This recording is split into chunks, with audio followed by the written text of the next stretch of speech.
جائیں گے؟ اللہ کے رسول صلی اللہ علیہ وسلم نے فرمایا 100 مردوں کی قوتیں ایک مرد کو دی جائیں گی، اور دہمن دہما بالکل مست ہوگے اور اللہ اکبر ناپاک کبھی نہیں ہوگے۔ وہ لذتیں اس دنیا سے کئی گنا تم اٹھاؤ گے، نہ انہیں کبھی حیض آئے گا نہ کبھی نفاس آئے گا، مست رہو گے، پرندوں کے بھنے ہوئے پرندوں کے گوشت کھانے کی آرزو کرو گے، سامنے حاضر ہوں گے، تخت بچھے ہوں گے۔ اللہ اکبر۔ اللہ کے نبی فرماتے ہیں ایک جنتی کو ایک باغ جو اس کے حصے کا ملے گا، اتنا بڑا باغ ہوگا، اتنا بڑا باغ ہوگا کہ ایک دروازے سے دوسرے دروازے تک پہنچنے کے لیے تیز رفتار گھوڑے پر بیٹھ کر 500 برس کی مسافت ہوگی ایک جنتی کو۔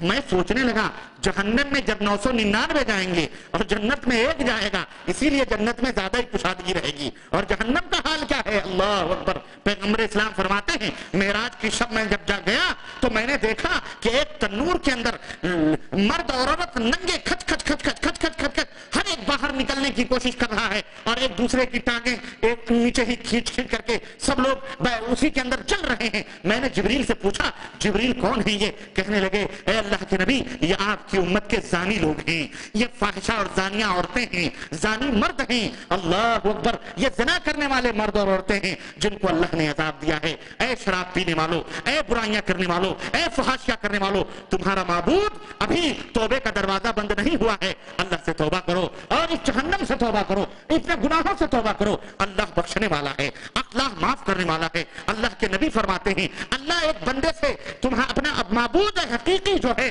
وہ تمہاری توبہ سے اتنا خوش ہوتا ہے، اتنا خوش ہوتا ہے، اتنا خوش ہوتا ہے کہ نبی علیہ الصلوۃ والسلام فرماتے ہیں کہ وہ بندہ جب اللہ تبارک تعالیٰ سے توبہ کرتا ہے اللہ کتنا خوش ہوتا ہے۔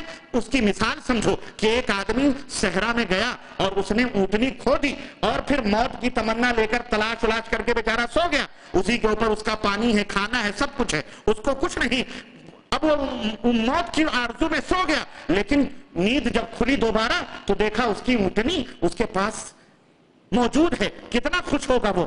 جہاں زندگی ختم ہونے والی تھی اس کو زندگی مل گئی، اونٹنی موجود ہے، بڑے خوشی کے ساتھ اس نے کیا کہا؟ اللہم انت عبدی وانا ربک، اے اللہ تو میرا بندہ ہے میں تیرا رب ہوں۔ کتنا خوش ہوا وہ، خوشی میں کلمات اس کے زبان سے نکل گئے۔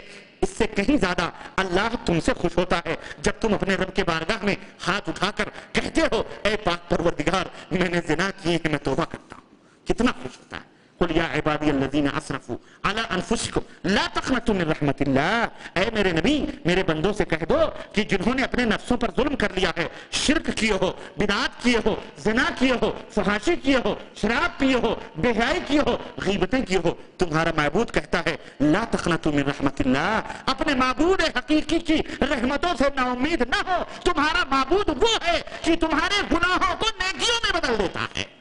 اللہ اکبر۔ اپنے معبود کا مقام سمجھو، اپنے معبود حقیقی کا مرتبہ سمجھو۔ کون ہے ہمارا معبود؟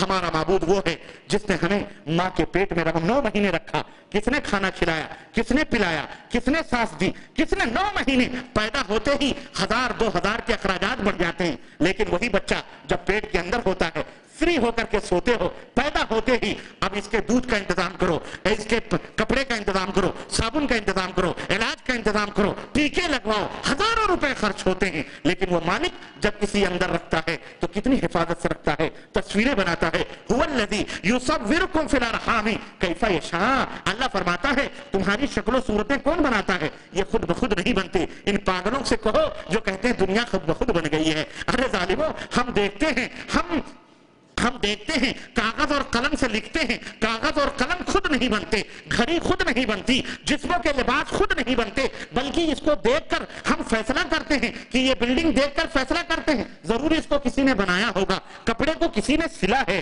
جسم کو یہ کپڑا کسی نے بنایا ہے، یہ میز کسی نے بنایا ہے، یہ مائکرو فون کسی نے بنائے ہیں۔ دنیا کو چیزیں دیکھ کر ہمیں بنانے والے کا پتہ چلتا ہے۔ یہ بدعقل، یہ ناعقل یہ کہتا ہے یہ آسمان، یہ زمین، یہ چاند، یہ سورج ان کو پہچان میں نہیں آتا کس نے بنایا ہے، یہ خود بخود بن گئے۔ نہیں، بلکہ ان کا بنانے والا موجود ہے، اور وہ ہمارا معبود حقیقی ہے جسے ہم لا الہ الا اللہ کہتے ہیں۔ اللہ کے سوا کوئی معبود حقیقی، اپنے معبود کو پہچانو۔ ہمارا معبود وہ ہے میرے عزیزوں، میرے بھائیوں، اس معبود کو خوش کرو، اس معبود سے سے خوش رہو.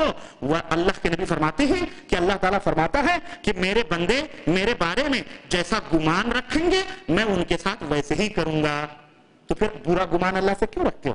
اچھا گمان رکھو کہ میرا اللہ، کوئی حادثہ ہوا، کچھ بھی ہوا، میرا اللہ میرے ساتھ بھلائی کرنا چاہتا. خلاص اپنے مالک کو، اپنے معبود کی عزت کرو، احترام کرو، اور اس کی عزت و احترام یہی ہے قل یا عباد، کیا ہے کہ اس کو پکارو، اس کو پکارو، اس سے گڑگڑاؤ، اس سے دعا کرو، اس سے توبہ کرو، اسی سے مانگو. یہاں تک کہ نبی علیہ السلام فرماتے ہیں جوتے کی نال، نال سمجھتے ہیں نال، جوتے کی نال بھی اگر تمہیں مانگنی ہے تو اللہ سے مانگو، کسی سے نہ مانگو.